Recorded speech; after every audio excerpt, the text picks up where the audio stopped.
एक पंचाल परिवार जिसके घर की बहू अचानक से गायब हो जाती है रात के अंधेरे में।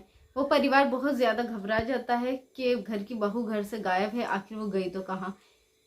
सब जगह उसकी तलाश की जाती है, आस पड़ोस में देखा जाता है, पुलिस में एफआईआर कराया जाता है, लेकिन उस बहू का कहीं पता नहीं चलता। लेकिन अगले ही दिन वो बहू मिलती है, तो एक लाश के रूप में। उसकी लाश पास के ही एक खेत में पड़ी हुई मिलती है और वो जली हुई हालत में थी, यानी मारने के बाद उसको जला दिया गया था, जिससे उसकी पूरी तरह से शिनाख्त भी नहीं हो पा रही थी। तभी कपड़ों के जरिए परिवार वाले शनाख्त करते हैं कि ये हमारे घर की ही बहू है। लेकिन सोती हुई बहू को आखिर कौन खेत में ले गया और किसने इतनी बेदर्दी से उसको मारा और इस तरह से जलाया? क्या था इस कहानी का सच? क्या था उसका कसूर? किसने की थी उसके साथ यह हैवानियत? जानते हैं आज की इस सच्ची घटना में। आदाब, नमस्कार, सत श्री अकाल। मैं हूं शबनम खान और आपके सामने लेकर आई जुर्म की एक और नई अनोखी दास्तान। आज की ये सच्ची घटना है गुजरात की। गुजरात का ही एक इलाका है पाटन। 5 फरवरी 2005, जहाँ पर एक पंचाल परिवार रहा करता था, जिसमें बेटे का नाम था प्रकाश पंचाल और उनकी एक बहू थी 24 साल की, जिसका नाम था भिकी पंचाल। उसका एक 4 साल का बच्चा भी था। जो पति था यानी प्रकाश पंचाल, ये मुंबई काम करता था एक फैक्ट्री में, और बहू सास ससुर के साथ अपने ससुराल में रहा करती थी। लेकिन एक दिन यानी कि 5 फरवरी 2005 को जब बहू अपने बच्चे के साथ रूम में सो रही थी, तो अचानक से ही रूम में से बच्चे की रोने की आवाज़ आती है। रात के अंधेरे में जब बच्चे की बहुत रोने की आवाज़ आती है, परिवार वाले उसकी आवाज़ सुनकर उठ जाते हैं। जाकर देखते हैं तो बच्चा रो रहा है। जब बहू को देखा जाता है तो बहू कहीं भी नहीं होती। परिवार वाले बहुत ज़्यादा परेशान हो जाते हैं। परेशान होकर वो इधर उधर ढूंढते हैं, बहू का कहीं पता नहीं चलता। वो पुलिस में एफआईआर कराते हैं कि हमारी बहू नहीं मिल रही है। पुलिस जांच शुरू कर देती है, लेकिन अगले दिन को जब बहू की लाश पास के खेत में पड़ी हुई मिलती है और वो भी जली हुई हालत में, तो जो लड़की के घर वाले होते हैं वो ससुराल वालों पर ही डवरी का यानी दहेज प्रथा का आरोप लगाते हैं। उनका कहना यह था कि इसके जो ससुराल वाले थे ये हमारी बेटी को टॉर्चर कर रहे थे दहेज के लिए, और इसी के चलते इन्होंने हमारी बेटी को मारकर जला डाला है।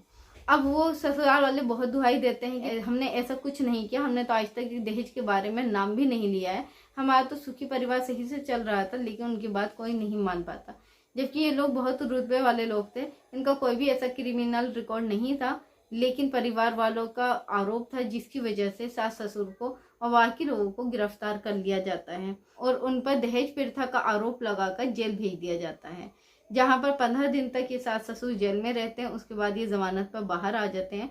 2 साल तक ये मुकदमा चलता है, लेकिन पुलिस को ऐसा कुछ भी सबूत नहीं मिला था जिससे ये आरोपी सिद्ध हो पाते। तभी इनको बाइज्जत बरी कर दिया जाता है। लेकिन जेल जाने का सदमा परिवार को बहुत ज्यादा भारी पड़ा था और वो बहुत ज्यादा टूट गए थे, क्योंकि एक जो उन्होंने इज्जत कमाई थी वो मिनटों में तार तार हो गई थी। किसी गैर का नहीं, अपनी बहू के ही कत्ल का इल्जाम उनके ऊपर था, इसलिए वो बहुत ज्यादा टूट जाते हैं। और 2006 में इस सदमे से जो भिकी पंचाल के ससुर होते हैं उनकी मृत्यु हो जाती है।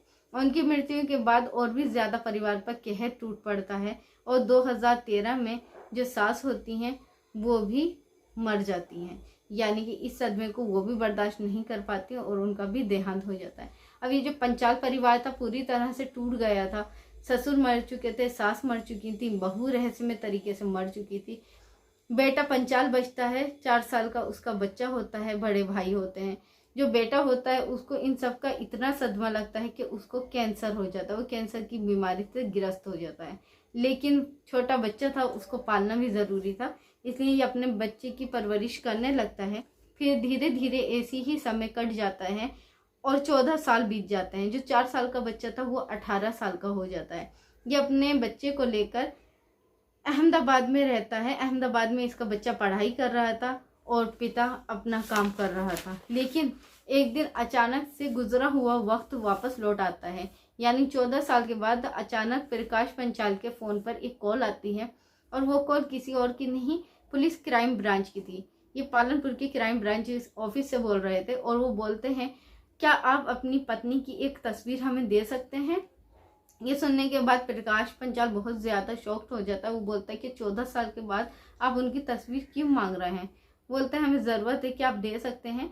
उस समय प्रकाश पंचाल था, ये अपने घर आया हुआ था और उसी समय वो उसी खेत में टहल रहा था जहाँ पर उसकी पत्नी की लाश मिली थी। प्रकाश बोलता है कि इस समय अंधेरा हो रहा है, मेरे पास इस समय कोई फोटो भी नहीं है, मैं सुबह में आपको दे दूंगा और मेरे बड़े भाई हैं, आप उनसे बात कर लीजिए। तब उसके बड़े भाई के पास क्राइम ब्रांच के लोग फोन करते हैं और फोटो की डिमांड करते हैं। तब बड़ा भाई बोलता है कि साहब, इसका तो मुकदमा हो चुका है, यानी कि इसकी सजा मेरे माता पिता काट चुके हैं और अभी इस केस से बरी भी हो चुके हैं, तो अभी आपको क्या जरूरत है फोटो की, क्यों आप ये सब पूछ रहे हैं। तब बोलते हैं कि आपकी जो पत्नी है भीखी पंचाल, वो जिंदा है और हमारे सामने है। इतना ही कहना था कि जो बड़े जेठ होते हैं वो शॉक्ड हो जाते हैं और ये बात सुनकर पति भी हिल जाता है। उसको समझ नहीं आता कि पुलिस वाले ये क्या रहे हैं। उनसे बोला जाता है आपको शायद कुछ गलती हुई है। तभी पुलिस वाले उसकी पत्नी की फोटो मोबाइल पर भेजते हैं जेठ के, लेकिन उसको देखकर वो लोग और भी ज्यादा हैरान रह जाते हैं क्योंकि वो फोटो उनकी पत्नी यानी उस घर की बहू भीखी पंचाल की ही थी। बोला जाता है कि आप ऐसा करें, हमारे क्राइम ब्रांच ऑफिस आ जाइए। ये पूरा परिवार क्राइम ब्रांच ऑफिस पहुंचता है। पहुंचने के बाद जब देखता है तो सामने भीखी पंचाल खड़ी हुई है। ये देखकर उनके पैरों तले जमीन ही खिसक जाती है कि 14 साल पहले जिसके आने का आरोप में मेरे परिवार वाले सजा काट चुके हैं वो आखिर जिंदा है। काफी दुबली पतली हो गई थी लेकिन वो जिंदा थी। अब काफी सारे सवाल थे उन लोगों के दिमाग में जो चीख चीख कर अपना जवाब मांगने के लिए दुहाई कर रहे थे कि आखिर ये जिंदा है तो मरने वाली कौन थी और ये सब साजिश थी और इस साजिश के तहत हमें किसने फंसाया था। काफी सारे सवाल थे जिनके जवाब इनको लेना बाकी थे। ये पुलिस से जब ये सवाल करते हैं तब पुलिस उनको जो बताती है वो सुनकर मानो कि उनके पैरों तले जमीन ही खिसक जाती है। वो बहुत ज्यादा हैरान और परेशान हो जाते हैं। पुलिस बताते हैं ये जो आपके सामने बैठी हुई लड़की है, अब इसका नाम है भावना राठौर। ये लगभग यहाँ से 50 किलोमीटर दूर किमाना में रहती है किसी और व्यक्ति के साथ। किमाना जो गांव था वहाँ इसके जो मैका था यानी माँ का घर था उसके पास ही था, जहाँ पर ये एक दूसरे व्यक्ति के साथ नाम बदलकर यानी भावना राठौर के नाम से रह रही थी। ये जो भीखी राठौर थी 14 साल पहले यानी कि 18 साल की उम्र में इसकी शादी हो गई थी। ये अपने पति के साथ रहती थी। पति इसको अहमदाबाद ले गया था लेकिन अहमदाबाद में इसका दिल नहीं लगा। ये पति से बोलती है मेरे यहाँ पर दिल नहीं लग रहा है, आप मुंबई चले जाओ। पति मुंबई चला जाता है, वहां पर अपनी पत्नी को बुलाने की कोशिश भी करता है, फ्लैट भी ले लेता है, लेकिन बुलाने से पहले ही सूचना मिलती है कि उसका देहांत हो गया। लेकिन असल में उसका देहांत नहीं हुआ था। शादी के बाद भी इसकी पत्नी के एक और लड़के से नाजायज संबंध थे। ये जो लड़का था उसके घर के पास ही रहता था जिससे उसके संबंध बने हुए थे। ये आए दिन मिलते थे, चोरी छुपे संबंध बनाते थे। लेकिन एक दिन वो लड़का बोलता है हम कब तक ऐसे मिलेंगे, ऐसा करो तुम अपना घर बार छोड़कर आ जाओ, मेरे साथ रहने लगो। ये अपना घर बार छोड़कर अपने 4 साल के मासूम बच्चे को सोता हुआ छोड़कर रात के अंधेरे में चली जाती है। लेकिन इनको ये भी था कि अगर हम ऐसे ही जाएंगे तो हमें ढूंढने की कोशिश की जाएगी, इसलिए ये चाहते थे कि हम इस तरह से जाएं कि कोई हमें ढूंढने की कोशिश ही नहीं करे। अब उसका एक ही तरीका था कि अगर दुनिया की नज़रों में ये मुर्दा साबित हो जाए यानी सबको ये लगे कि ये मर चुकी हैं तो कोई उनको तलाश करने की कोशिश नहीं करेगा और ये अपनी ज़िंदगी आसानी से बिता सकेंगे। तभी इनको प्लान आता है। एक उसी गांव में ये महिला होती है जो कि दिमाग से पागल थी, वो इधर उधर टहलती थी। उसको ये भीखी पंचाल बुलाती है, उसको खाने का लालच देती है और उसको अपने रूम में बुलाया जाता है। औरत का नाम था श्रद्धा रावत जो कि पागल थी। विभूजा राठौर उसके प्रेमी का नाम था जिससे वो प्रेम करती थी, जिसके साथ उसके नाजायज संबंध थे। विभूजा राठौर उस पागल औरत को खाने के बहाने से अपने घर ले आता है। वहां पर लाने के बाद ये भीखी पंचाल और उसका प्रेमी विभूजा राठौर इसके साथ 2 और इसके साथी होते हैं, वो मिलकर गला घोटकर उस पागल महिला की हत्या कर देते हैं। हत्या करने के बाद भीखी राठौर के कपड़े उसको पहना दिए जाते हैं और उस पर तेल डालकर आग लगा दी जाती है। लेकिन तेल से सिर्फ उसका चेहरा बिगाड़ा जाता है ताकि उसके चेहरा कोई पहचान नहीं सके और कपड़ों से ये शिनाख्त हो सके कि ये भीखी राठौर की ही लाश है। ये सब एक फुल प्लानिंग के तहत हुआ था और उसमें वो कामयाब भी हो गए, जिसकी वजह से भीखी राठौर को मृत साबित कर दिया गया। उसकी सजा में जो उसके ससुराल वाले थे उन पर आरोप लगा और उन्होंने इसकी बेगुनाह होने के बाद सजा भी काटी। लेकिन विभूजा राठौर जो उसका प्रेमी था ये एक क्रिमिनल था, इस पर चोरी के बहुत सारे मुकदमे दर्ज थे। एक दिन 20 लाख की चोरी में ये पुलिस के हत्थे चढ़ जाता है, पकड़ा जाता है, क्योंकि पुलिस को इस आरोपी की काफी समय से तलाश थी।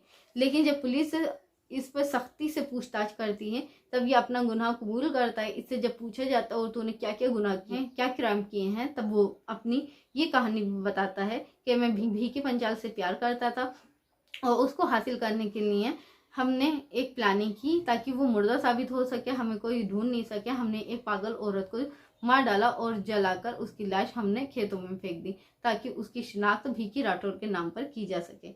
ये जब वो पूरी जानकारी पुलिस को देता है तभी पुलिस प्रकाश को फोन करती है ताकि वो आइडेंटिफाई कर सकें कि महिला बैठी हुई है या उसी की पत्नी है। आखिरकार ये साबित हो जाता है कि ये उसी की पत्नी थी।